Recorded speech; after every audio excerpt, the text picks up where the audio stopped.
कर बोलते हैं शर्म करे कर, शर्म करे कर बोलते हैं शर्म करे कर। पार मोहल्ला गली खोर हो, पार मोहल्ला गली खोर, जगह जगह तोरत शोर, ज्यादा धन घूमे कर, ज्यादा धन घूमे कर। शर्म करे कर बोलते हैं शर्म करे कर, शर्म करे कर बोलते हैं शर्म करे कर।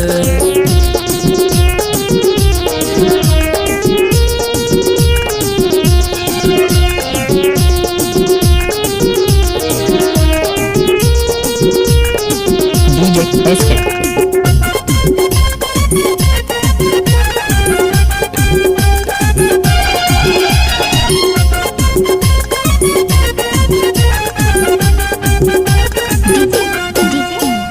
पहले रहे छोटे अब हो गए हवज बड़े, अब हो गए हवज बड़े। जगह जगह मन चला टूरा मन बुखड़े, टूरा मन बुखड़े। Mixed by DJ Sohan Kumar. पहले रहे छोटे अब हो गए हवज बड़े, अब हो गए हवज बड़े। जगह जगह मन चला टूरा मन बुखड़े, टूरा मन बुखड़े। सुन ले मोरे बातला, सुन ले मोरे बातला, तय माने कर। शर्म करे कर बोलता है शर्म करे कर, शर्म करे कर बोलता है शर्म करे कर।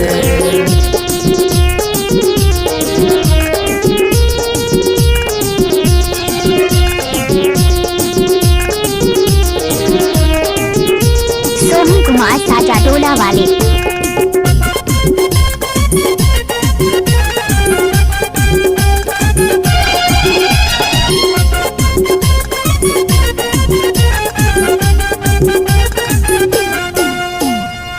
यहाँ बिगड़ गए जालिम है जमाना, जालिम है जमाना। अपन हाथ में इज्जत ला कभू मत गवाना रे, कभू मत गवाना। Mixed by DJ Sohan Kumar. यहाँ बिगड़ गए जालिम है जमाना रे, जालिम है जमाना। अपन हाथ में इज्जत ला कभू मत गवाना रे, कभू मत गवाना। दाई दादा कही थे ता, दाई दादा कही थे ता, धन लड़े कर।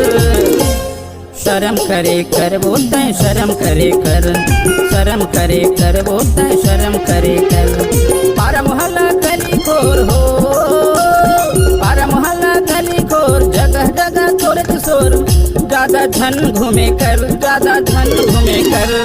शर्म करे कर बोलते हैं शर्म करे कर, शर्म करे कर बोलते हैं शर्म करे कर। शर्म करे कर बोलते हैं शर्म करे कर, शर्म करे।